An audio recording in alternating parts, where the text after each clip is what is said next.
sort of talking about visionary filmmakers. And I think that's a big defining factor here, is that everybody knew exactly what this movie is.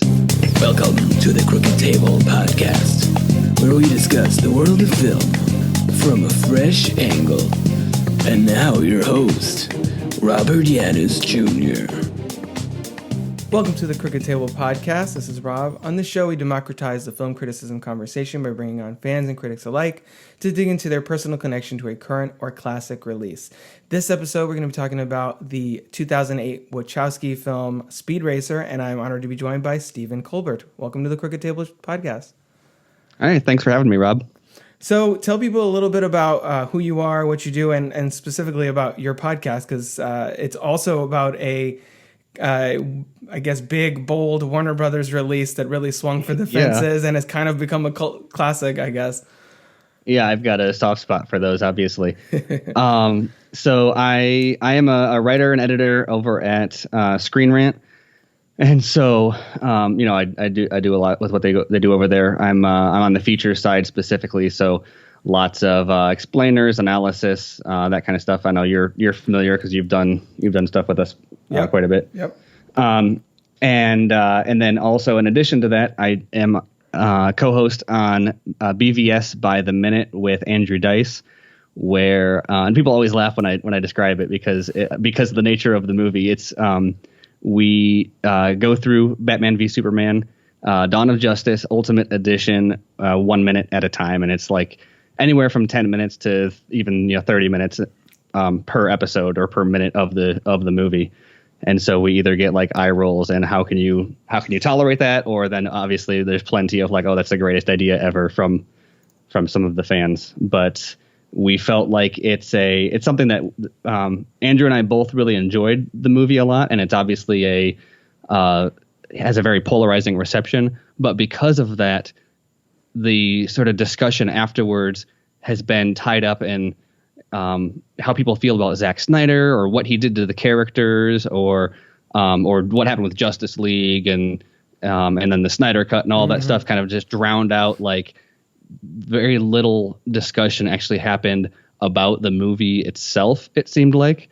And it's almost impossible now to even have that discussion online. Like I have this podcast and I tweet, a fair amount about DC, DCEU, Zack Snyder stuff, but really I find that I do it less and less just because you can't say anything about any of those movies or Snyder without just kind of having a mess in your mentions of all sorts of, whatever. It's which as a fan is like really frustrating because it's like you want to have this great discussion, and the second it comes up, it's like, oh, well, I'm done on Twitter for the day. Yeah, it's like bringing up The Last Jedi. It's a trigger word for exactly for movie fans, I guess. So Andrew and I are like, let's find a way that we can kind of appreciate and talk about this in a, a safe space is maybe another difficult word, but in a place where we can actually like talk about it without getting like overzealous and saying there's some sort of parallel and magical connection between every single detail, but also without having to worry about like all the kind of yuck, like, they stop fighting because their moms have the same name kind of shorthand, and look at some of the actual, it's a big movie. It's a polarizing movie, but it has there's some beautiful visuals and a lot of thought and work went into it. And so we just enjoy talking about that. Yeah, I think sometimes, in a way, I feel like those are sometimes the most interesting films to talk about, because with something like BVS, you have the hardcore DCEU people that are like, oh, Marvel's for kids, blah, blah, blah. DC is keeping it real. And then the other side, you have people that are like, oh, DC is just, there's a garbage movies, that kind of thing. Whereas I feel like I'm always been kind of stuck in the middle ground, where there are obviously elements of that film that don't work for me, but there's so much in it that's still worth discussing and worth paying attention to. And I mean, for example, I actually really, I'm curious to hear what you think about it, but I actually kind of like Jesse Eisenberg's take. I think that performance is interesting. Yeah. Is it, is he weird or borderline obnoxious? Well, yeah, but he has an interesting take on it rather than, a bald guy in a suit. It's kind of a, fittingly enough with Eisenberg, it's kind of a Mark Zuckerberg-y take on Lex Luthor for the modern age. So, well, and not only does it make sense for it to be sort of an updated, like a modern Lex Luthor would be like a Mark Zuckerberg, Exactly. Mark Zuckerberg sort of character. But also it's really not all that out of line with previous interpretations. I mean, he's a little bit weirder, but like you look at Lex in like, you know, the gold standard for everyone is in Superman the movie, the 78, I think. And he's not that far off from the portrayal in that. I mean, they both have hair too, which is the funniest part. Mm-hmm.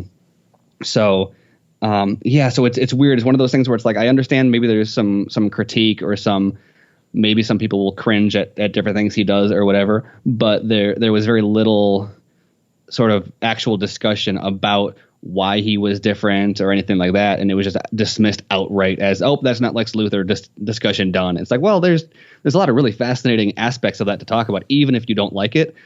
They were doing, so there's lots of literary references within what Lex Luthor is doing. And obviously social commentary, especially with the Mark Zuckerberg. You know, you fast forward a couple of years and you look at what has happened with Mark Zuckerberg, like since that movie came out. Yeah. And it's like, well, maybe it wasn't like that ridiculous to make that kind of character such a villain. So it's so we're just really enjoying kind of breaking that apart outside of the kind of toxic combination of echo chamber and it sucks. Don't care to even talk about it environment where that happens on social media. And DC is with all their movies, but specifically with something like BVS. They're really ambitious. Like they try things, they try something different. And that's always been kind of my differentiator between DC and Marvel. Like Marvel movies are for the most part good, but they do have a very strict kind of formula that they follow that makes them kind of feel samey by the time you get to the 20-something century. And people get offended when you mention that, but and like there are differences and I enjoy kind of all of them for what they are, but there's still like, I don't know. I feel like audiences are kind of trained to know what to expect. It's almost like a Mad Libs of movies, right? Where the jokes are all the same, and the sort of the plot and the hero characterizations are pretty similar, and there's some minor differentiation. But what I always have said about Zack Snyder, and I guess that applies to DC movies also, is it's one thing for you to just like not like him, but if you think that he's a terrible filmmaker or don't think he should be making movies or these specific movies, great. Show me where my alternative is. Mm-hmm. Like if you're going to say, oh, if you like Zack Snyder, you really should like, X, Y, Z directors instead. And there really there's some, but it's like a really short list of like where's the alternative that you can kind of scratch that itch of that sort of hyper stylized sort of I don't know. I guess there's arguments as to whether or not he strives for deep content versus more. A lot of people say it's like something that like adolescents would write in their journal. And so there's obviously an argument there. But who else is trying to make that movie? And even if you're going to say it's not that great, it's it's a type of content you're not going to get anywhere else. Show me another BVS. Love it or hate it. There's not like there's probably never going to be another superhero movie that's like that, for better or for worse. Yeah, it's true. You look at DC's version of Lex Luthor, you look at their version of the Joker, and those are very different than what we expect the characters to be, but they're taking chances, they're doing something different. And I have BVS, the Ultimate Edition, on Blu-ray. I've watched it a couple of times since I got it. And I find that it really is kind of almost most accessible in like hour-long chunks. Like I kind of almost view it as, and this is the case for me with the Watchmen. When I think that's also whatever that's called, the ultimate cut of whatever that is of that. Yeah. And like they basically like 3 hour-long segments, almost like a kind of a mini series type of deal that you can kind of, I think you can appreciate what he's trying to go for and the scale of the story that he is trying to tell more than seeing it in chopped up to fit 2 hour and 20 minutes runtime during a theatrical run. So that's cool that you guys are going with that version too. And I think there's a really bad take that was going around film Twitter recently about how Christopher Nolan is the only visionary filmmaker. Like, convince me otherwise. Oh yeah, I saw that. Like, what?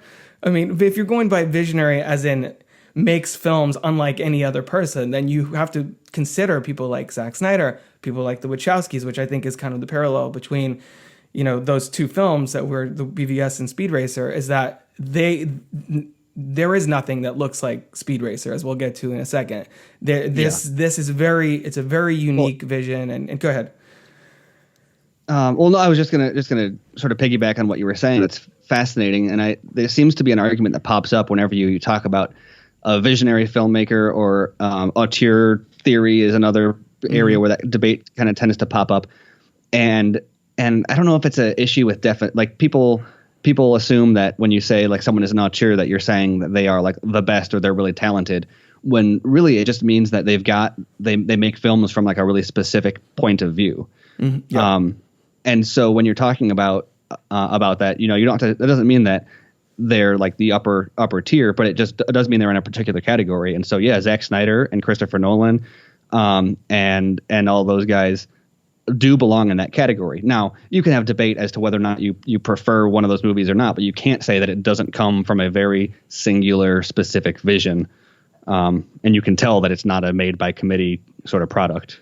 Right. And I guess that's, considering that we're both talking about two Warner Brothers releases, I guess that's a testament that Warner Brothers at times is really willing to, and also Mad Max Fury Road, isn't that Warner Brothers as well? Yeah. Yeah. So they're swinging for the fences with some of these movies, and because that's another film I would definitely put in that category as well. So very much so. I think that's a kind of a good segue. So let's go listen to a little bit of the trailer for Speed Racer.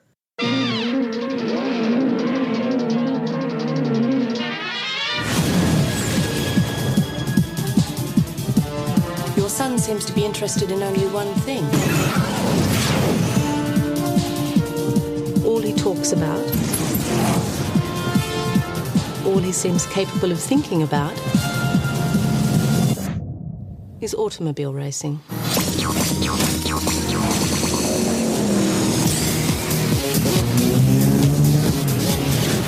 Racing's everything. For my family, it isn't just a sport. It's way more important than that. It's like a religion.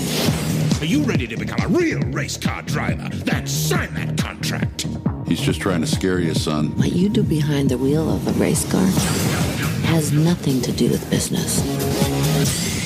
You walk away from me, you walk away from this deal, no matter how well you drive, you won't win, you won't place. I guarantee you right now, you won't even finish the race. You think you can drive a car and change the world? It doesn't work like that. Maybe not. But it's the only thing I know how to do, and I gotta do something. That was a little bit of the trailer for Speed Racer from 2008, directed by the Wachowskis. So, Steven, tell me a little bit about what's your experience with this film. Did you see it in theaters, and did you have any... what was your connection to the Speed Racer animated series and the mangas and all that? I am very unfamiliar with the manga and the animated series, actually.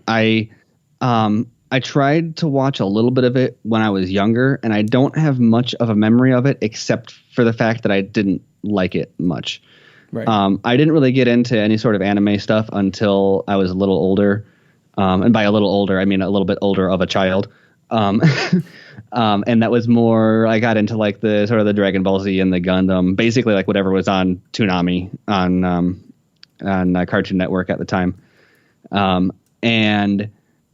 But Speed Racer, I remember watching the cartoon, and it was just too, I didn't get that sort of anime vibe yet. It's got a very specific like attitude that you kind of have to acquired taste, I feel like. Mm-hmm. And it's something that I really enjoy now, and I can sit down and watch it. But at the time, it was too weird and too, I guess, stemming out of our the conversation that we started. It's very much like from a more of a point of view than like a lot of American animation is, and just the humor, I don't know, didn't land. And so I didn't see the movie in the theaters at all. And I remember, I think I watched it for the first time on my computer monitor in my dorm room. And it was one of those things where I got it because of I think the Wachowski name and it just kind of looked crazy, and I wanted to watch something like dumb and simple or whatever. And it's one of those ones where you start thinking you're going to have it on like in the background or do homework while you watch it or something. And like the next thing I knew, I was just glued. Like everything else disappeared. It's like one of those tunnel vision movies where like you don't know if you're even blinking by the time it's done. And ever since then, it's been it won't be like constantly on my mind as like a favorite movie. But every time I start to think, oh, maybe I'll watch Speed Racer, it just becomes this itch that I kind of need to watch it, and I don't know, it's just fascinating, and I always find myself like almost jumping out of my seat, like cheering or even feeling emotional by the end of the movie because of the way that we'll get to that. They craft so much of it. Yeah. No, I actually did see this in theaters just based purely on the Wachowski name. I haven't really still seen any of Speed Racer very much. I was familiar with the show and all that, but it's from the 60s, so it's before my time, so I didn't really get into it. I did show my wife the opening theme song from the animated show before I showed her the movie. She hadn't seen it before. And just to demonstrate how this film looks like it is an extremely accurate adaptation of the cartoon, stylistically and as far as tone and things like that. And we'll get into some of the humor and whether or not that translated. But I think, I really want to go back and cover more of the Wachowski films for this podcast because their career is so interesting, just going from Bound to the Matrix trilogy to this, Cloud Atlas, Jupiter Ascending. I mean, whether or not those movies work for you, those are big swings. Those are visionary films from a very specific point of view. And they keep not really landing at the box office. Like those last three, starting with Matrix Revolutions, but even this made 44 million domestically, 94 million worldwide against a production budget of 120 million. And yet they still get those same kinds of budgets. Like the Cloud Atlas and Jupiter Ascending are expensive films. And, I think that's to Warner Brothers' credit that they keep giving them so many chances with it. Someone was just saying the other day, I think I saw, or maybe it was because I think just a couple of days ago, actually, it was ironically trending on Twitter, like right as we're getting ready to do the podcast. Yeah. And somebody, I can't remember who it was, said it's kind of amazing how many times Warner Brothers has allowed the Wachowskis to just burn a pile of money.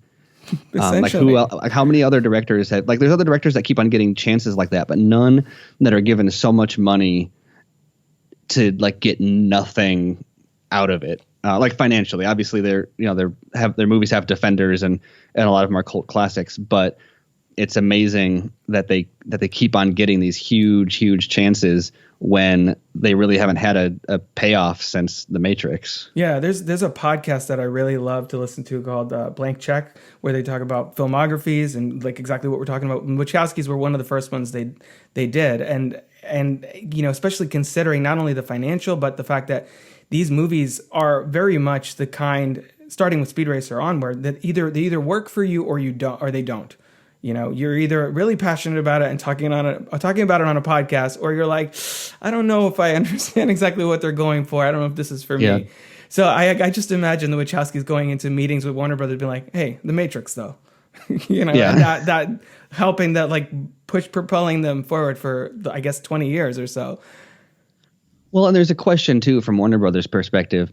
I unfortunately kind of get the impression that strategy is going to be changing or has started to change, which is a little bit disheartening. But maybe Nolan and Tenet and some of that stuff is kind of get them to turn around a little bit. But how many swings and misses are you willing to take to get another Matrix?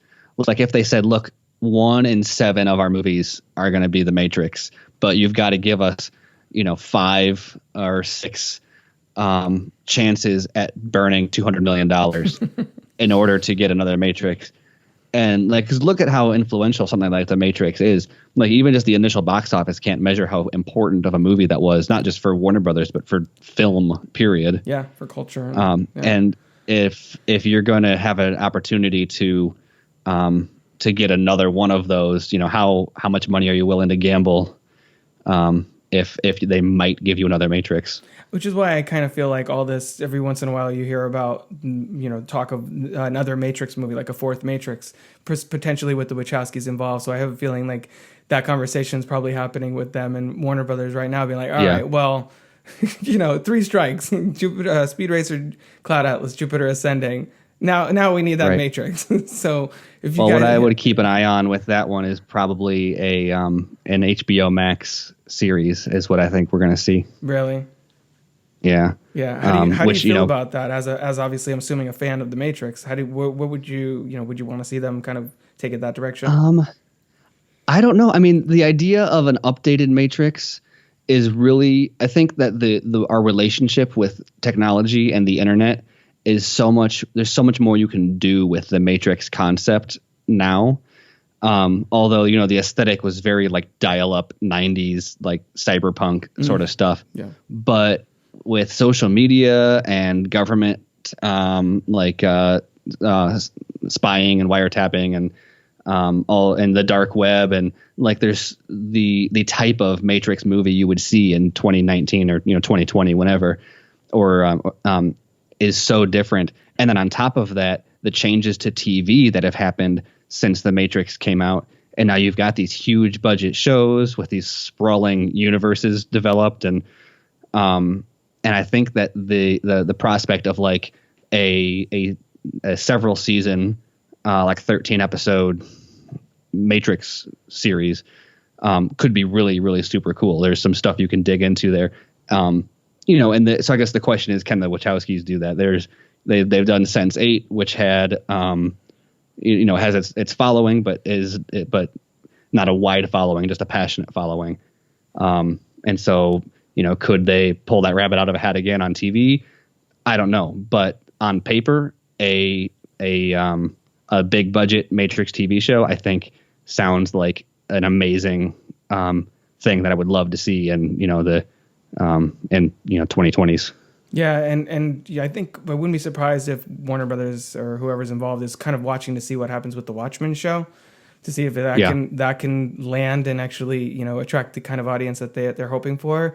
But from the Wachowskis' perspective, I think that they're obviously all about creating immersive experiences. I mean, this is a 2-hour and 14-minute long children's film, first of all, essentially. And I think that they probably were working on Sense8. They did really fall in love with that kind of long form storytelling. So I think that would, if they have some great ideas for what they want to do with the Matrix franchise, I would be down for that, especially if they're involved. If they're not involved, I might be a little more skeptical, and it'll feel obviously a lot more like a cash-in. But well, Lilly indicated at the Television Critics Association, I think, is going on now, because she's got her other show on Showtime, and I think she indicated that there is something in development, and that she is aware of it but not involved, or at least not directing. But who knows? That people say all sorts of stuff. That might be just a contract negotiation trick on her part or something. Yeah, exactly. I'd like to see them. That was going around a couple days ago. I'd like to see them at least producing or writing or some of it, like show running it, basically, even if they're not like solely the sole voice behind the project. But yeah, because they have really interesting perspective as far as their narrative structure as well, and kind of bringing it back to Speed Racer. The first 20 minutes of this film is basically it's a lot of cross cutting between Speed, I forget the name of the racetrack that he's on, but Speed basically is essentially racing something Anchorhead, not Anchorhead is Star Wars, Motorhead or something like that. Something like that. But he's basically racing the ghost of his brother, and then we get that intercut with his, we get like a brief flashbacks to his childhood when he met Trixie and his relationship with his brother and all that stuff. So it's like an info dump in the first 20 minutes of this movie. It's really kind of threaded together by Michael Giacchino's score, which I was listening to the other day, and which I bought on CD after this movie came out. And I think the music is so important here in really driving, pun intended, driving the story, and especially since large segments of this are not particularly dialogue heavy. It's obviously a lot of race sequences. So, how do you feel about the opening 20 minutes, the fact that it's basically, it's kind of its own mini movie in a way. It's really a kind of a short film of, here's who Speed Racer is. For those of you, I almost wouldn't be surprised if that was like a proof of concept that they gave to Warner Brothers and was like, do you want us to turn this into 2 hours? I think this most recent rewatch, sort of preparing for the podcast, is I noticed some things that I had never really totally paid attention to. And I love, recently I've really gotten fascinated in sort of picking apart cinematography and how VFX shots are kind of put together. And I've been talking to some VFX artists for different movies and stuff, and sort of learning about a lot of that. And now it kind of changes the way I watch a lot of movies. And now it's like a puzzle or a magic trick that I'm trying to figure out. And this movie is absolutely fascinating in that sense because of, like, I want to see a making of documentary, because I feel like every single or almost every single bit of dialogue is just a character captured in front of a blue screen, just like on their own. And then that allows them to, almost like George Lucas did with the prequels, where there's all sorts of scenes that he kind of assembled out of nothing that the actors don't even remember doing, because there was so much on blue screen and he was able to clip here and clip there and morph stuff. Except the difference here is that there's this pacing with, like you said, with Giacchino's score that keeps it going. And then they embrace the blue screen in this way that allows them to, like you said, cross-cutting, but it's even more than that, where they'll have a floating head come across the screen to like deliver a line of exposition, as to the right of them, they wipe something off the screen, and to the left of them, something else is being revealed. And then, or someone will be talking, and because it's blue screen behind them, all of a sudden it plays with focus, and like the background will blur, and then it will stretch into lines, like vertical lines, and then it will twist horizontally, and the camera will pan around their face, and then all of a sudden they'll be in a helmet racing like through in a car. And the way that they assemble those transitions, it allows them to do things narratively that I don't know I've seen done anywhere else, before or after. And it's fascinating. Yeah, and it's also kind of clearly inspired by the animated series, where there is that kind of the Speed's head like zooming past the camera with the lines like kind of blurred in the background. But I think you touched on something really pertinent here to why I think this movie works so well, is that we've gotten a lot of green screen heavy movies. I mean, we're living in the age of Marvel, where it's basically all green screen all the time. But the thing with this film is that it's not trying to replicate real life at all. And they established that right from the very beginning, where he's, little Speed is at his desk and fantasizing about racing, and you get like hand-drawn animation kind of happening around him and on all that. It's based on a cartoon, so they basically create a living cartoon around these actors. So rather than something like all these movies like the Smurfs or whatever, where you take animated or Sonic the Hedgehog, which is coming out, you take an animated character and put them in a real life setting, it's the complete opposite. You're taking real life characters and putting them in a putting them in a cartoon setting, essentially. So even at parts where the CG obviously doesn't look real, it works anyway, because it's not supposed to. It's not replicating anything that we're familiar with. It's its own world in the way that something it avoids the uncanny valley by like leaning into it, right? And so it's intentional. Like if it's awkward because that's the style, not because they failed to like properly blend the CGI and live action. Exactly. I think of something like Sky Captain and the World of Tomorrow, another movie that nobody talks about, that tried to do that kind of with more of a noir influence, and I feel like it kind of works in sequences in that movie, but because it is still ultimately tethered to our world, it still has a little bit of that same kind of problem at times. Yeah, or I mean, speaking of other visionary directors, it's like, or in Zack Snyder specifically, it reminds me a lot of what he did with 300. Yeah. It's like stylistic, like the editing style is like very different, but in the same way that they, instead of like that movie was able to be done on such a low budget because instead of trying to create like realistic sets or filming on location, it was all like impressionist like matte paintings that they put in the background, and they just embraced that kind of stark comic book look and leaned into that instead of trying to create some sort of a hyper realistic look. And again, that resulted in a movie that I don't think there's really been a lot of copycats for that one, but nothing that's quite the same. Oh man, you remember The Spirit that Frank Miller tried to do? Yeah. Wow. Yeah, exactly. I never watched that whole thing, but I for a reason. Yeah. But I know what you're talking about. But in the first 20 minutes, not only do they establish the visual language that you need to understand the world that Speed Racer is set in, but you either buy it, like I said, you either buy into it or you don't. But at the same time, they establish the emotional basis for the whole story, being the bond that this family has over racing, that it's really, like Speed says later on, it's kind of like a religion to them. The loss of Rex early on, so it really lays the emotional groundwork beautifully amidst the effects and all that other stuff. Yeah, and that's something that I think is fascinating. I was reading the Wikipedia page, and it's kind of crazy the course that this took into like winding up on the big screen.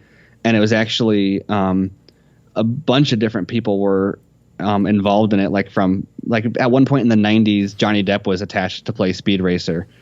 And then and after that it went to Van Sant had a shot. Alfonso Cuarón was involved at one point. J.J. Abrams tried to take a crack at the script. But this iteration of it actually was spearheaded by Vince Vaughn originally. And then he kind of got faded away from the project, and that's when the Wachowskis came in. And what they decided to do with the sort of the script, I guess I don't know exactly how much involvement they had in the writing, but I feel like this is the type of movie where a writer's room or whoever is kind of putting it together would normally try to say, okay, this is a silly concept. Let's find a nugget in here and find something people really care about. And they would try to attach it to something a little bit more grounded, or they'd say, oh, like the real thing behind this is the corporate malfeasance or whatever, or try to say something more. And they said, no, this is a movie about racing. So we're going to just embrace this world in which racing is literally everything.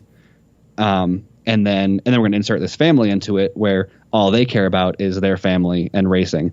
And so you get all that kind of absurd dialogue where what Royalton says stuff to him like, if you want to be a real race car driver, or it's not about cars or drivers. And it's all this kind of in-universe talk that like a normal person would be like, I don't really, why is that like some sort of profound statement on like life? You're talking about driving race cars. But they created a universe in which that holds this like thematic weight, and then just ran with it instead of trying to find like some something that audiences would connect with, and it works. I think audiences connect with the family aspect, and the racing is like, oh yeah, no, it's fiction. And so just like, in Star Wars, we don't believe in the Force, but we feel a connection to it. And so they sort of do that, but with racing. They make racing into this thing that people care about. Yeah, it reminds me of something like Zoolander, where they're in that movie, like male models are a huge thing, and they're like, what world is this? Where male models are like the central, the central concept that runs the world, basically. But I mean, because it dials in so much on the racer family, and they essentially lost Rex to this world, and I mean, we'll get into Rex a little bit later. When that opening sequence comes to a climax, when Speed purposefully lets Rex keep the record, it brings together the visuals and the emotional storytelling in a really satisfying way, and then the movie really starts in a way. Yeah. And then of course we're introduced to, might as well get this out of the way, my biggest issue with this film, which is probably Spritle and Chim Chim, and they're a little goofy interludes with the candy and all that other stuff. How do you feel about Spritle and Chim Chim and what they, I guess, bring to this film? I don't know. I mean, it's one of those things where I guess it depends on what you're going to sort of want from the movie. Like it's ultimately it's a PG movie, it's a kids movie, and the Spritle and Chim Chim stuff on some levels I can see how it's like a little bit cringe or maybe eye rolling, right? But I also am kind of all about it. Like that opening, I think, is the scene that they're introduced in, the scene where they're doing like the kung fu. Yeah, right. And you see them at the race in the beginning, and then that's like their first. Yeah, and that's always been so. I think that's one of the scenes where they really kind of first demonstrate like what they're going to do visually, and they bring that back later on when they fight the ninjas also. Mm-hmm. And I don't know, their gags are dumb and childish, but there's so many moments that I feel like they. Like I was saying about how they kind of embrace this like world where racing matters, and their Spritle and Chim Chim are like almost like the straight men in a way, where like when Speed and Trixie are in the car and they're talking about, he's like, oh, do you need a new igniter for your helicopter? And he's like, oh, how about when we're at the race and I have like a nice bottle of cold milk and then I'll swoop you up and kiss you, and it's like really sort of sappy romantic, like, okay, like, is this really gonna whatever? And then they have Spritle in the car who just like starts groaning, and it's like, it's so absurd, but also the fact that like the way they embrace that character to the point where like, oh yeah, no, he snuck away and he's in the car and he's perfectly quiet, yet they get to that and he's so disgusted, like he embraces the sort of cootie phobia to such a perfect degree. Well, to the point that he interrupts later when they finally do get to kiss to like warn viewers, the cootie sensitive audiences. Yeah, exactly. So there's almost like and I guess obviously that is a fourth wall breaking moment there. But I think my all time favorite moment with him is in right after he gets caught with the candy, and that actually the whole sequence is amazing because Royalton is like chewing out Speed. And that's one of those moments where that camera, the background starts spinning as Royalton is talking, and as the camera slowly pans around, but the blue screen background is spinning also. But then when the elevator dings and Spritle shows up, well, first of all, Royalton like blinks right when the elevator dings, which I think is just a really funny sound timing. But then they get in the elevator to leave, and Spritle flips the bird like right as the doors are closing. And I don't know, it's just little stuff like that I think it almost makes the movie work in a way, where a movie like this without Spritle would be almost too almost untethered from like the sort of childish concept that it's embracing. Well, and I'm being unfamiliar with the animated series. I'm assuming a lot of the Spritle and Chim Chim antics were on the show as well. But you make a compelling case for Spritle and Chim Chim's role in the overall story, because everything else is so earnest and so sentimental that it could feel kind of dry and lifeless without having that little bit of contrast sprinkled throughout the narrative. Yeah, and I don't know, it's weird because I don't think I've ever thought of it quite to this extent. Because like I said, I think there is a lot of like, it's hard for me to say he's like my favorite part of the movie, but there's a flavor that he brings that I think, like what's the part after they read the hit piece in the newspaper after Cortega or wherever they race, when the first race that he loses, and the newspaper's like, it's not clear yet whether or not Speed Racer used a spear hook. And Spritle is like, we're going to send him some Chim Chim cookies. Mm-hmm. And it's just, I don't know. He's always, and I guess the performance, who's the kid that does that is so great. And then of course it's like a relic from the 90s. They have like the real monkey in the movie. Yeah. It's, yeah, I don't know. That all works very well for me.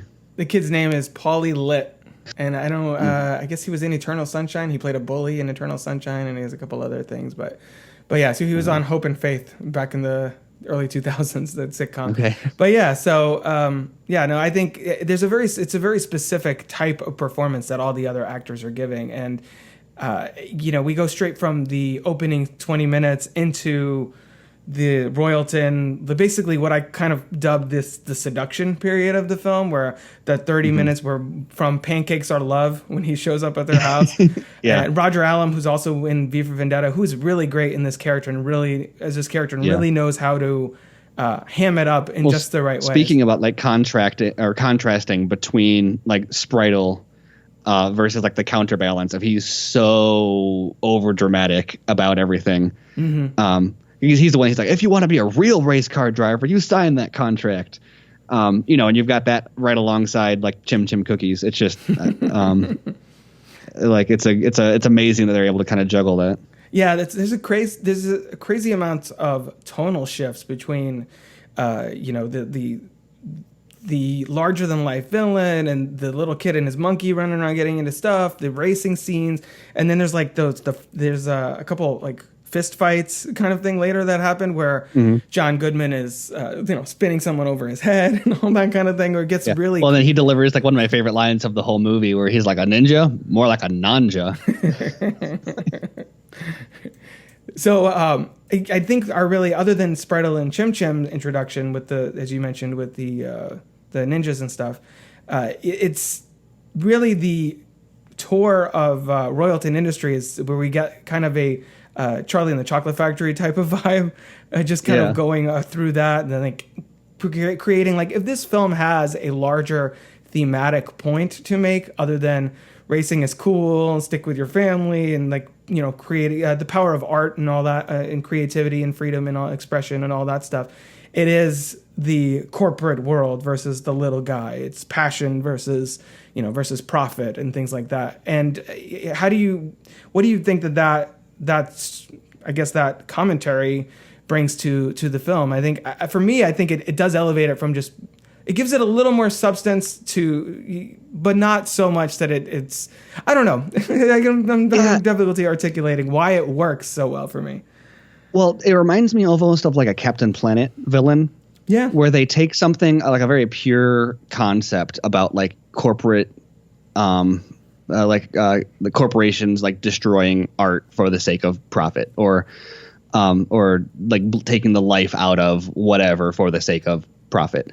But instead of sort of getting lost in the weeds of that and focusing too much on like the stock market or like any boardroom politics or anything, they make Royalton like a Captain Planet villain, where it's just like, he just says like truisms about money and all that matters is money, and don't really go into that in a way that I think, like you said, it gives the movie something a little bit more, like a little bit more substance to it, but it also prevents it from being I keep on going to the Star Wars prequels, which is weird because I'm a big prequel defender, but the way that people complained about like the politics in the Star Wars prequels, like the sort of corporate side of this could very easily become a drain on the plot, but they just make it this very simplistic, like only money matters and I do whatever I want because I'm the boss, and racing is fixed, and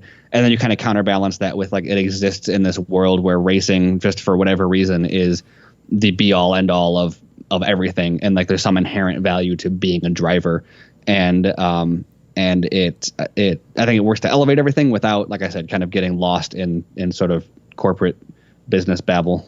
Yeah, it creates a backdrop and kind of a gives it the film an easy entry point to world building and building a mythos and all of that, without getting too deep into the machinations happening behind the scenes. Because I mean, if you're a kid watching this or an adult watching this, it's kind of, all of that is just kind of there. It doesn't really matter that that this businessman is doing this so they could drive the stock up and all that.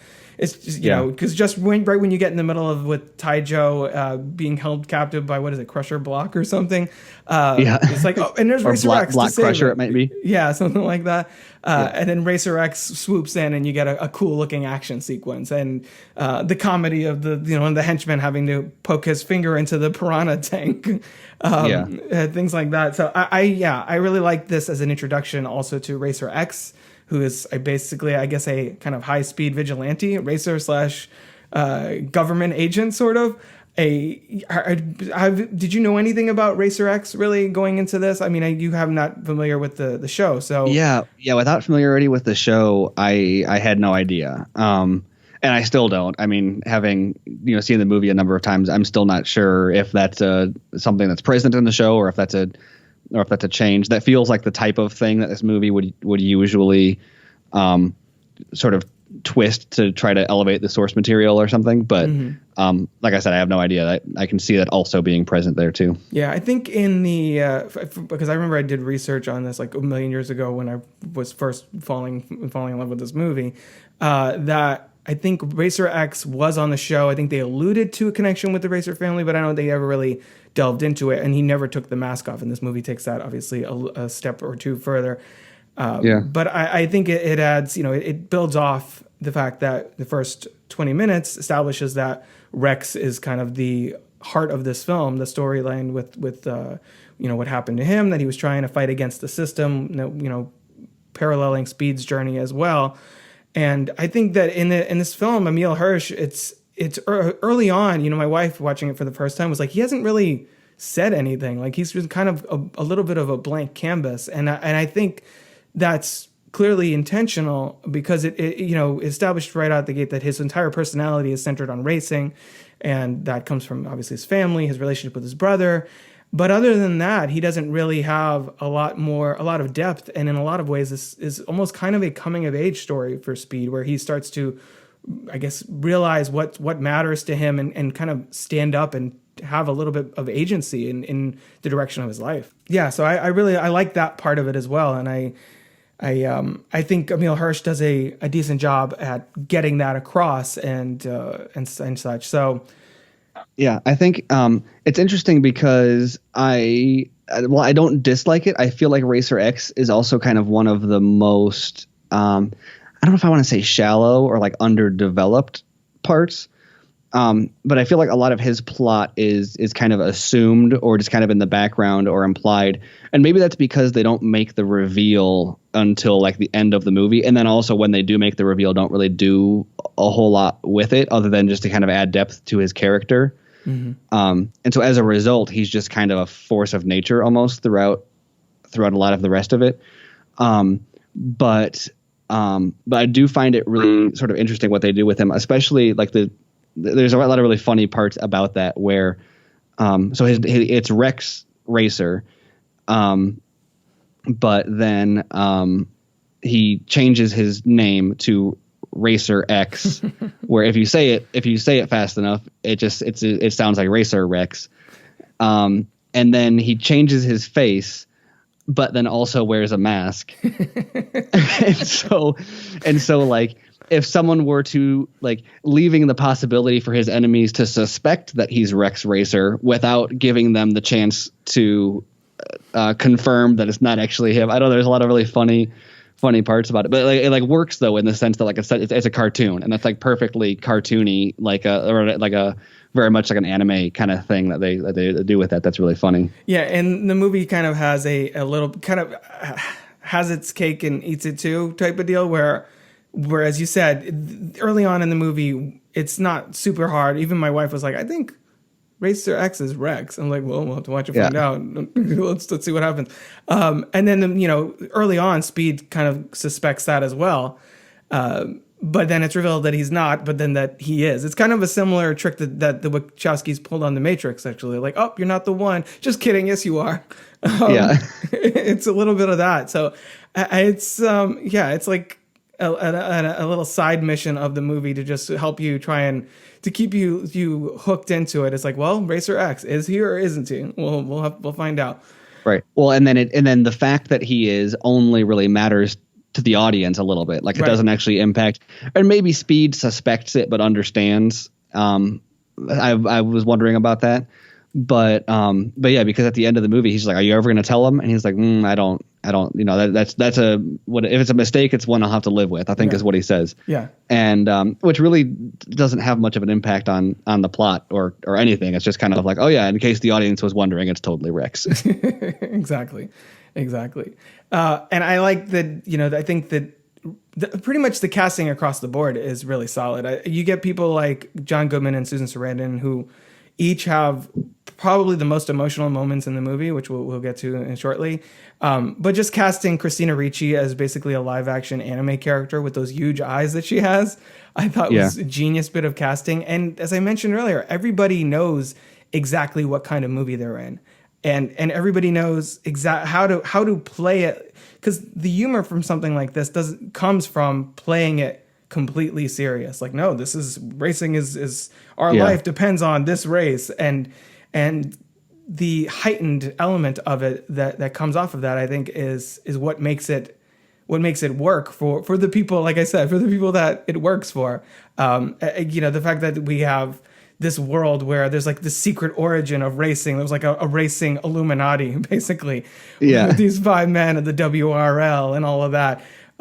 Where a world where in Victory Lane, you're not getting, drinking beer or anything. It's all about that cold, fresh milk. Yeah.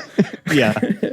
Which is like my favorite touch to the whole thing, is just like, I meant to Google that and be like, is there a thing? Like, is that just like a quirk that they put in? But I absolutely love that detail. Yeah. Yeah. And it feels like something, and I guess we'll get to this more when we get to the end, but it feels it kind of toes that line between the film is ultimately about the corporate interests, like grown up adult making money and that kind of thing, and just the purity of the race. So it makes sense that it would have that kind of childlike wonder to it. And if you're appealing to young audience members, of course you're going to drink milk, because that's something they can relate to, I guess. But I really like the turn that the movie takes when Royalton does show his true colors in that whole speech that you mentioned, and I feel like that's when Speed really comes alive. Yeah, and the way that they blend that, they sort of do the same thing they do in the intro, where they have like him delivering exposition over, and maybe that's part of what makes the movie work, is that none of the exposition is just flat people standing in the room explaining what's happening. Mm-hmm. Anytime any sort of exposition starts, I think that's the scene I was talking about, where the background begins to spin faster and faster until it's in like lines, and then the camera's panning around his face, and then he starts to shift off, and then Speed's head comes onto screen wearing the helmet, and the cockpit appears around him, and it's just, and then he's in the race while you're still getting Royalton's narration over it. And then after he like loses the race, then it cuts back to the end of that conversation. And then when the conversation is over, it then skips like to the locker room after the race. And it's just a brilliant way you get the action in there and you get the exposition, but none of it is like, just like I was going to say it's not just talking heads, but it is literally talking heads, because they take them out of the most boring, nobody wants to watch people standing in an office talking in a movie. And instead they turn it into an exciting race scene, interspersed with Royalton making these grand, evil businessman threats. But it's still clear, because he's saying, "Oh, this is what's going to happen. You're going to go to this race and you're going to lose, and you're going to have litigation coming down on you and all that stuff." And that's exactly what happens. So it's easy for the audience to track, but it also, as you said, keeps that exposition scene from feeling tedious, because it's geniusly streamlined narrative structure that they do here, and it allows them to do that like really operatic, like over the top, serious sort of delivery without losing their balance on the fact that this is kind of a crazy fun kids movie where like racing is the most important thing to anybody. And I think that, like you said, with the way that everyone is perfectly cast, and I feel like a lot of movies that want to be something like this, this particular movie, I guess not a movie, a lot of movies have tried to be this, but like a lot of movies that try to be something specific, oftentimes for me fall apart because there's some sort of disconnect where like one of the actors is off doing a different movie. Mm-hmm. Like if anyone in this movie had read the script and been like, oh, so this is just some dumb kids movie, so I'll just play like I'll play it up for the kids instead of like that super earnest take, it would have like thrown the whole thing out of balance. Right.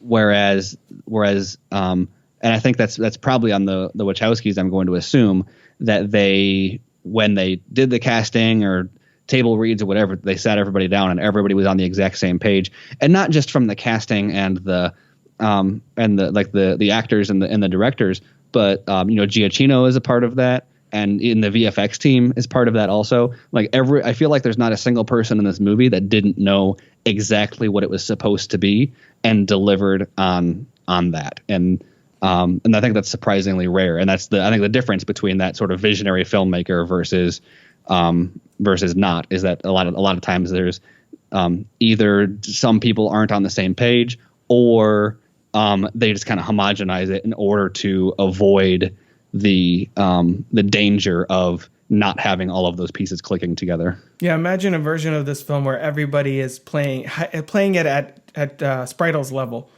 Yeah, that would be the alternative result, is that everybody would be like, well, gosh, Speed, like playing it like too hyper, too heightened, too broad. And instead of being like, no, let the world do its thing, you just play it like this is very serious. You're very upset because you lost this race in Fuji, and your mom is trying to talk to you about it.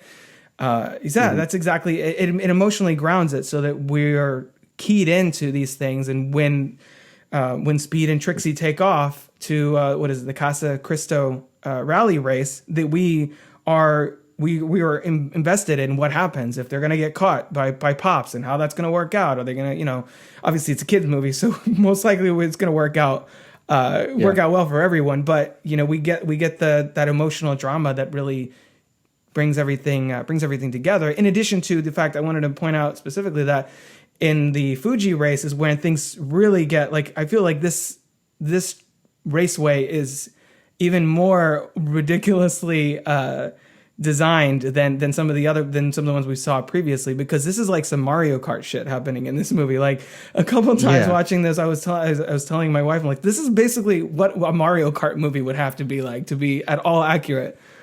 Well, and what's fascinating about this, and I'm going to bring up that visionary word again, is how, despite all the insanity of not only the design of the racetrack, but all the insane, I guess maybe I'm assuming we're going to get into some of the colorful characters here in a second, from this race, but the sort of insane stuff that's going on with the world and all the crazy traps and weapons and then the camera motions that are going on, and like the zips back and forth between cars for dialogue. Yet logistically, like in my head, I can see like that Mario Kart map up in the corner of like where they are on the track. Like there's never a point in this where like it would be so easy to for it to become a CGI blur of like, I don't know what's going on. Yet I always feel like I know sort of, maybe not where exactly they are in the race, but I don't get disoriented with the like the whipping around of the camera and all the sort of insane cars and everything. It's the issue I have with the Transformers movies on a spectacle level, is that I don't know what the hell's going on, who is who. They all look kind of the same to me. But in this film, it's easy to tell where Speed is in relation to the other cars, and when they're spinning and flipping and the cameras is turning accordingly. It is, the action is all very clear. To get into some of that, I mean, after Racer X and they form this sort of rebel alliance against the big business of racing, essentially, that's when, as you kind of alluded to, it becomes a racing James Bond all of a sudden, where the Mach 5 is getting tricked out, and it's got like these little shields on the tires where they're like battling at one point. He's got the joystick on his steering wheel, and that's. It made me think of something like Revenge of the Sith, where at there's that scene in the beginning where like get him R2, and R2's fighting off like the little buzz droid, like that. It gets completely, the racing thus far has been pretty straightforward. And the rules of this world are hilarious also, because I know a lot of this is kind of underhanded, like it gets lost in the smoke. They don't do it in front of cameras, but there's a lot of like tricks that these cars are tricked out with that seems to be sort of totally above board, yet that spear hook is so illegal, but like the buzzsaws are not.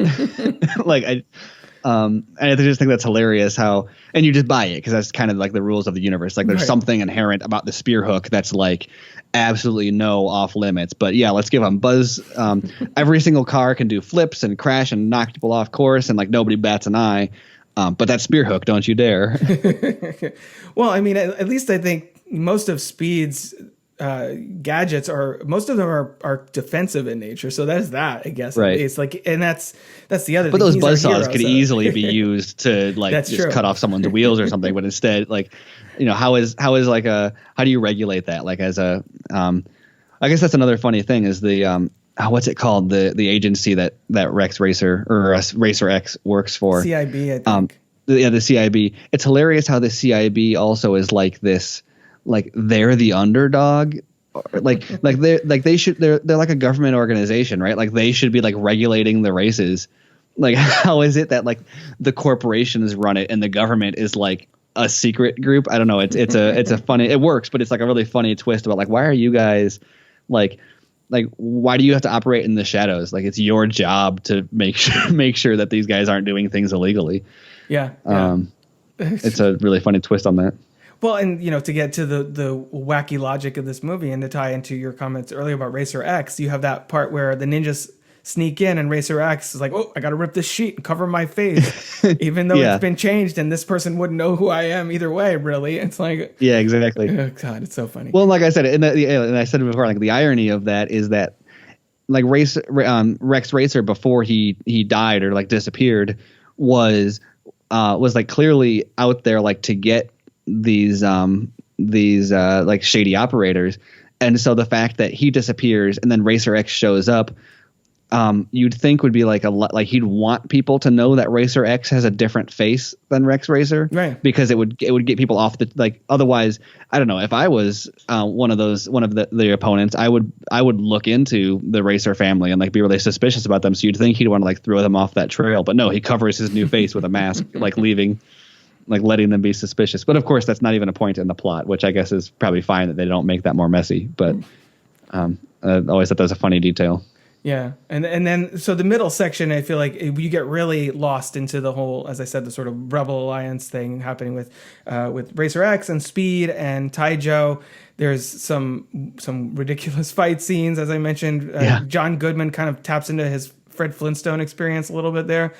Yeah, with some of his fight scenes, and we get that. Well, yeah, go ahead. They get the backstory in there where he gets like the ninja in the headlock and it zooms in on his ring. So it's like they don't have to say anything about it. It's just like, oh yeah, no, he's our world wrestling champion. And then I think the ninja even looks over and is like, uh-oh. and then like I said before, then he's like a ninja, more like a nanja.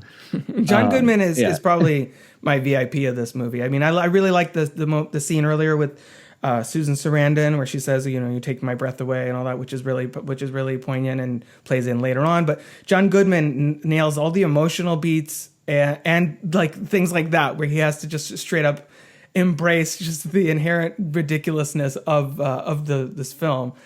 He's such an underrated actor, and it kind of, I'm still kind of pissed that he didn't get really much more recognition for 10 Cloverfield Lane when that came out a few years ago. Oh yeah, because he's so that's one of my favorites too.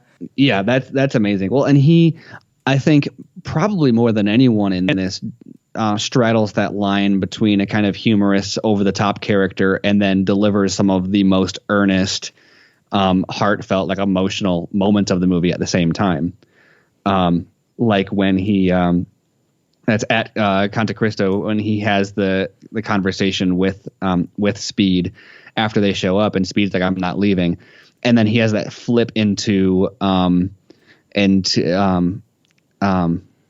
don't remember what the line is that causes the flip, but he's like, we're leaving, and Speed says they're not, and then he's like, okay, fine. Let me see the car. He's like, it's operating funny, isn't it? He's like, yeah, it's pulling to the left and it's a little stiff. He's like, oh, they messed with it. And then so he's like, got to go to he's all into the car. And I just think that shift is really kind of in the way that it embraces the family aspect of the movie. That there's so many movies with the kind of the family theme, I think, creates family drama that is too cliche or almost ruins it, almost like on a CW level, like it gets lost in like the how could you betray me like this or whatever kind of plot that we've seen a million times. But in this, it's very like they're so ready to forgive Speed and get behind him and say, okay, well, I see now where I was like wrong with that. And it's very, very heartwarming, and ironically like almost nails that family aspect better than like the other racing movies about family, with like the Fast and the Furious movies, where it's just like you really do feel, and especially with like Trixie as like the girlfriend who's like a part of the family, and then what's his name, the mechanic, is also Sparky, like kind of around. Yeah, Sparky. It's all yeah, I don't know. You really feel like they're kind of unconditional, like love and acceptance for each other, and not in like a cartoony way where it's like, oh, it's just that way because it is, but in a way that feels real. Yeah, and it's crazy that this movie is able to hit those emotional beats, as I was saying, and as you were saying as well, that where at one moment Speed is driving up a cliff face and you're like, oh my God, this looks so cool, this is awesome. And like the martial arts thing where the Wachowskis kind of be like, hey, remember we did The Matrix, here's a martial arts fight scene with ninjas and everything. But then 2 seconds later, we're getting Pops is apologizing to Speed and saying that he's proud of him, and he's like that this door is always open, really building off of the first 20 minutes and how it lays out the entire backstory with Rex. Where he says, I didn't lose Rex in that cave. Yes. I lost him right here. Like, I think that's one of the linchpin of like the whole movie almost, is that scene. Yeah, I mean, I'm not ashamed to admit that I got emotional a couple of times watching this with especially with Pops and Speed and that relationship, especially now being a father too. It's and like I said, in the beginning, it's really kind of fascinating. Not to say that it's cheap or underbaked, because that's not the point. But they kept it so simple and like so pure that that the emotional or like the family drama is like really really identifiable, instead of like I said, I feel like other writers or directors might have felt a temptation to try to find something more real than like racing for them to come together around. Mm-hmm. But instead they just kind of embrace this. No, racing is important to them. And so therefore they unite around the spirit of racing, and it seems absurd, but it totally works. And like seeing them, like young Speed and Pops like jumping on the couch, and you really really feel that, especially when they bring that all back in that kind of rousing closing montage. Oh, we'll get there in a second. Yeah. And the parallels with Spritle and young Speed, where he's like, where Speed's getting ready to take off, and he's remembering when he was little and seeing Rex getting ready to leave, and he actually he wants to go. Can we go with you? And he's like, no. He's like, why? And he says, you'll understand when it's your turn. I was like, oh God. Yeah. Yeah. It's kind of, this movie's kind of it's got so much heart. And I think that's what elevates it from just being like a mindless spectacle, is that the family stuff feels earned when those moments happen. And I think that's a big part of why it works for me. Of course he ends up at the Grand Prix, naturally, with the Mach 6. We get that whole montage, and I really love the fact that we do get Sparky's kind of there in the background for most of the film, but we do get that moment with him and Speed right before the race starts, that I guess pays off when he lets him have the cold fresh milk at the end, because people like Trixie, like Sparky, they're not technically part of the racer family, but they are, and so he's like basically the Alice of this group, as far as the Brady Bunch is concerned. But I like that it takes those moments, those character beats, to recognize that, hey, we're a family. You don't really need to be here, but you're invested in this family just as much as the rest of us. And that I like that it takes that moment to do that, as opposed to just like straight into the action sequence.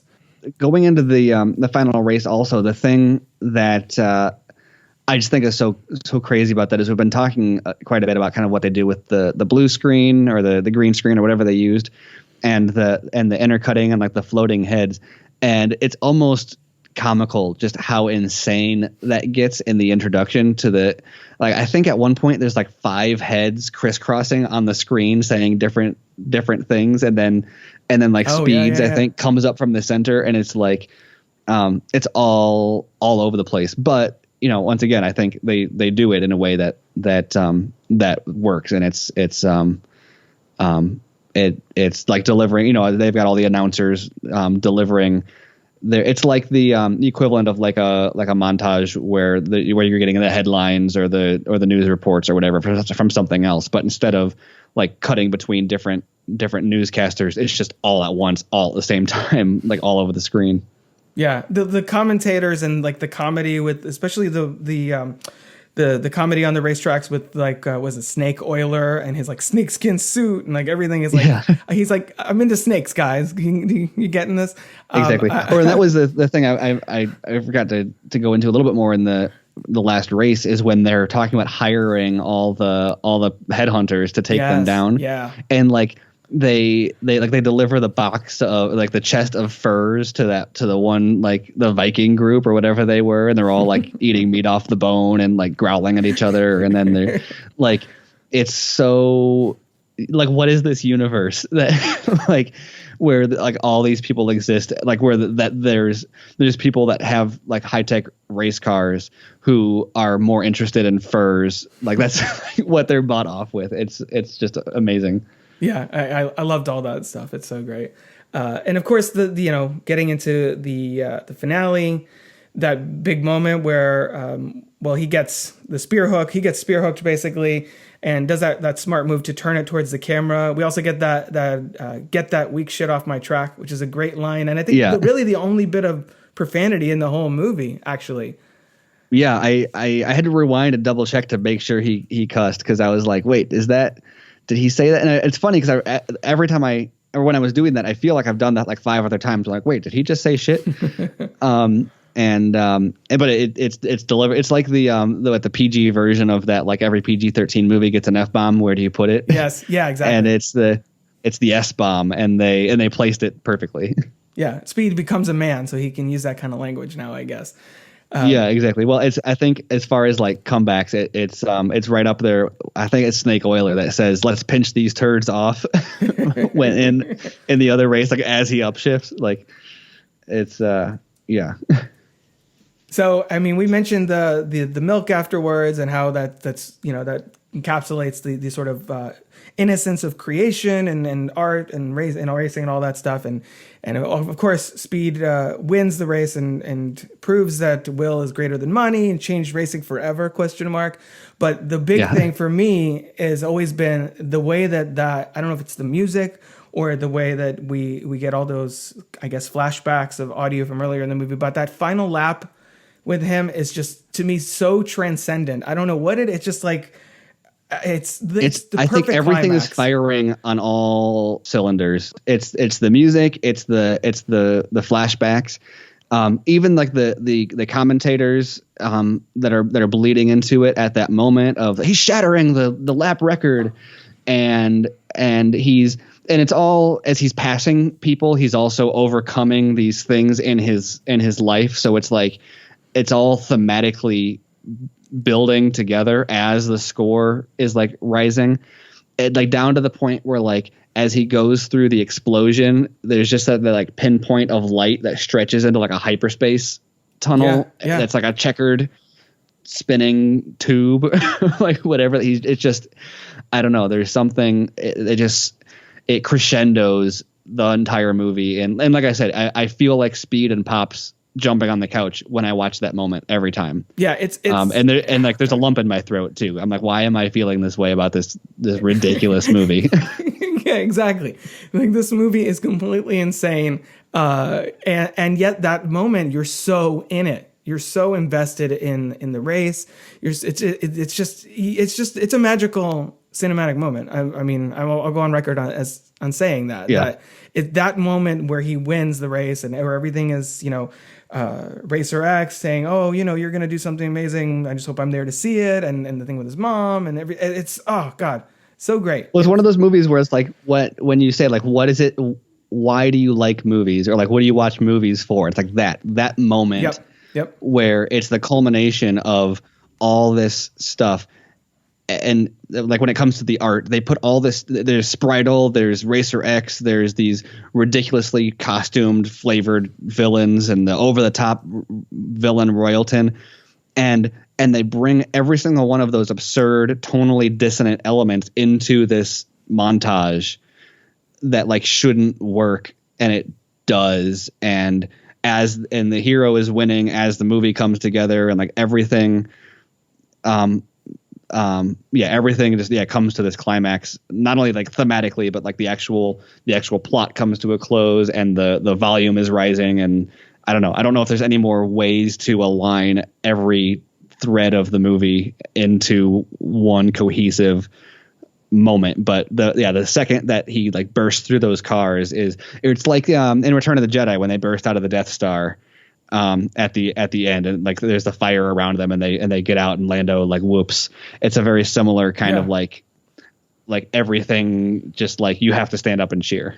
Right. Or in, in A New Hope when he's trying to make that final shot in the Death Star, another Star Wars. We're talking about Star Wars a lot, but I mean, it's George Lucas, visionary. Well, yeah, exactly. And at the last second, Han Solo comes in with the let's blow this thing and go home. It's like that kind of high for the climax of this movie. And not to say that Speed Racer is on the same level of Star Wars or anything like that, but that moment it attains that same. No, but like as a like I'm not a filmmaker, but if I was like that, my life goal would be to create a single moment in a movie that would be what I would strive to achieve. And then once I achieved it, I would drive myself insane trying to taste it again. And so it's the fact that the Wachowskis can do that in The Matrix, and then again with this, such a totally different movie from that. You like I said, that's why Warner Brothers keeps on coming back. Is like, give us, you all got any more of them moments? It's like the Dave Chappelle thing. Got any more of those? Yeah, those Speed Racer. Yeah, exactly. Yeah. So, I mean, I think I had a lot of notes for this movie, and I feel like we covered pretty much all of them. Is there anything about Speed Racer that we haven't talked about that you wanted to make sure we mention? I don't know if there's anything really specific. I mean, I found out that a lot of what I wrote down was some of the ridiculous dialogue that they kind of embrace, like to make it work. Like Racer X telling him you don't climb into a T-180 to be a driver, you do it because you're driven. Like what does that mean? But it works because the delivery is so earnest, and in this universe there is some sort of inherent value placed on driving. Or actually, there's a line in this that I think is basically the same line as in a number of movies. Most specifically that I remember is Star Trek Into Darkness, which I also like, but I'm not. That's another controversial one I know, but I don't really have any. I'm not very precious about any of the other Star Trek movies, so I'm not really offended by what they did with Khan or anything. Right. But the line is. I think Pop says you can't drive a car and change the world. Yeah. And Speed's response is maybe not, but it's the only thing I know how to do, and I've got to do something. Which I think Chris Pine said the exact same thing in, or almost the exact same thing in Into Darkness. And I remember when I saw it like in a trailer for Into Darkness, I had this reaction where I was like, that's absurd. Like that's the most ridiculous movie line possible, because that means literally nothing. All you're doing is giving your protagonist an excuse to do the thing that he does in the script, yet making it matter somehow. Mm-hmm. But like the more that I've seen it in other movies, the more I kind of love it, because as we're talking about this movie just embracing what it is, that's the line that gives it permission to be that. Where, why does racing matter? Well, because we say it does. Like it's the only thing he knows how to do, and he's got to do something. Okay, cool. So that he says that line, and therefore we're going to watch a movie about him driving a car to save the world. We're done. Like, let's not think about it anymore beyond that. Yeah, the family is racing. I mean, their name is literally Racer. Yeah, that's the thing. That's the other thing I had to tell my wife early on. I'm like, first of all, you're gonna have to just buy into this, because this is the way this is. His first name is Speed. His last name is Racer. That's the deal. But yeah, it's there's a great, and I'm not even really into racing at all, or that's not even like no same. So it uses racing in the same way that the 6 million Rocky movies use boxing. It's like, this is our life. You got to get back in the driver's seat. It doesn't matter how many times you get hit. What matters is how many times you get back up. And it works in all those Rocky movies too. So yeah. Let's see, what was one of the other lines I had? Oh, you were saying like the racing terminology. I love the part where well, first of all, they establish that it takes them like several weeks to build a car, whereas it takes Royalton to do it in like 36 hours or whatever. And then at the end, Pops is like, how long did he say his fancy machine can make it? And he's like, 36 hours. He's like, well, I'll do it in 32. It's like, how? Like, you're like five because people. You said so. Yeah, exactly. But but you buy it because it works. And then he says, what do you say? He says, transponder schmonder. You want the real thing? You go Bernoulli. Like what? That's a bunch of nothing, but it embraces it so well. Or the other one that I liked was, it's not actually spoken, but it's the very closing of the movie. Obviously there's the cootie warning, which I like, but as it closes out, it gives like the quick headlines of the newspapers to kind of be like, oh yeah, here's how these other plot points wrap up. And the best is like judge sentenced or Royalton sentenced to prison or whatever. As judge declares, cheaters never prosper.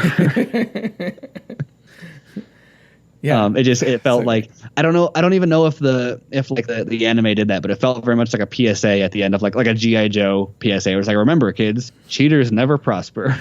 Knowing is half the battle. Exactly. You drive because you're driven.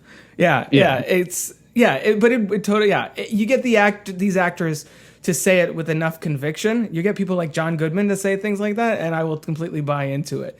And that's so much of the balancing act, as we've talked about, that this film pulls off. The cartoonish humor, the like emotion, like I still don't really know exactly how it works. We've been talking about it for over an hour, and I'm still like, how did they pull that off? And that's the magic of the Wachowski movies. Like, except, I mean, I actually really like Cloud Atlas. I have mixed feelings about the Matrix sequels. I think there's elements of them that work. That would be a good podcast to go through the Matrix sequels minute by minute, in the way that you're doing BVS, because there is a lot to cover there. And again, it's kind of a lot of times just gets dismissed out offhand.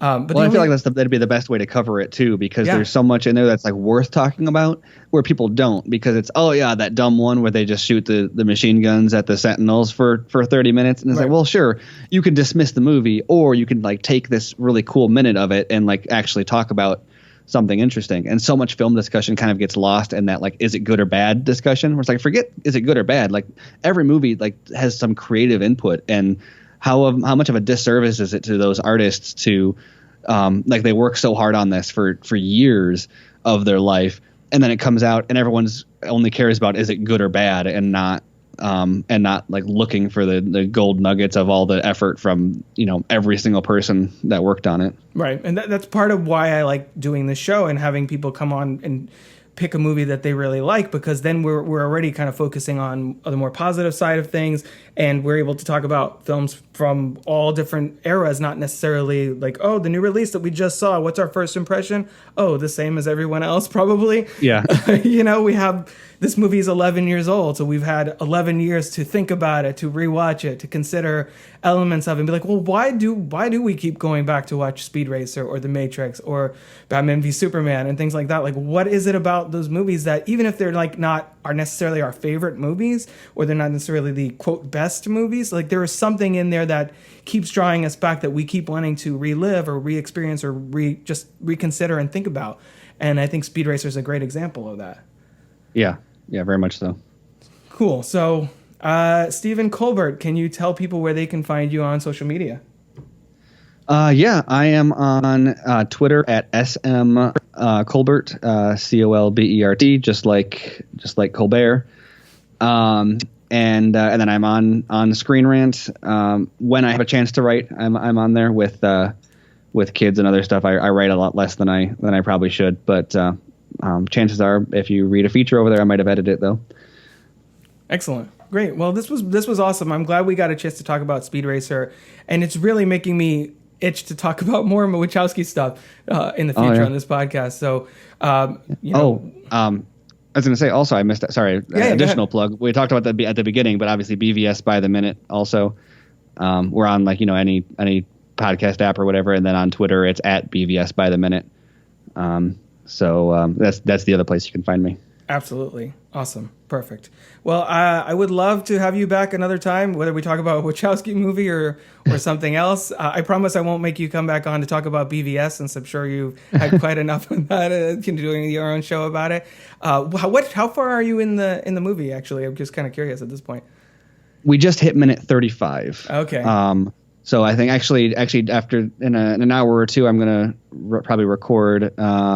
We like to record it in chunks, so probably going to record another two 3 episodes, something like that. Nice. So around what scene are you in now, just out of curiosity?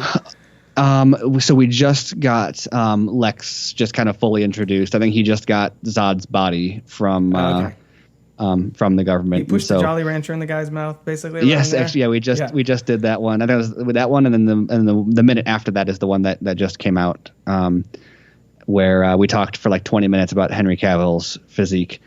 That's another one where only 20 minutes. Yeah, right. We I think that's we sort of had that same discussion with the beginning of this movie, how it's like this almost info dump. Mm-hmm. And, obviously you go listen to the podcast. I don't need to put it all here, but what's fascinating about BVS is the first 20 minutes is basically, it feels like it's broken up into 1 minute chunks where like almost every minute is transitioned by like a gunshot or an explosion, or like it feels like it was wrong, like it was plotted out 1 minute at a time, which was fascinating to discover as we covered it 1 minute at a time. And kind of at the end of that 20 minutes is like a prologue, and then it's like, now that you know all that stuff, here's the movie. And that was kind of really fascinating to discover. But anyway, yeah, Snyder's a much more meticulous. You'll find out. Yeah, Snyder's a much more meticulous filmmaker, I think, than people give him credit for. Oh yeah, well, he storyboards every single. He doesn't use a script; he uses storyboards with dialogue written in. He basically makes a comic book before he shoots it. Yeah, excellent, awesome. Well, thank you so much again for coming on the show, and definitely people who are interested in the Wachowski Speed Racer and movies that really, really swing for the fences from a visionary perspective, definitely check out BVS by the Minute. So thanks so much, Stephen. I appreciate having you. Yeah, thanks for having me. If you're interested in joining me on the show to chat about one of your favorite films, head on over to crookedtable.com/guest. Or you can consider supporting the show at patreon.com/crookedtable. Of course, you can always find more podcasts, reviews, videos, and other movie-related goodies over at crookedtable.com. Until next time, this has been the Crooked Table Podcast, and I've been Rob. This has been a production of crookedtable.com. All rights reserved. CROOKED.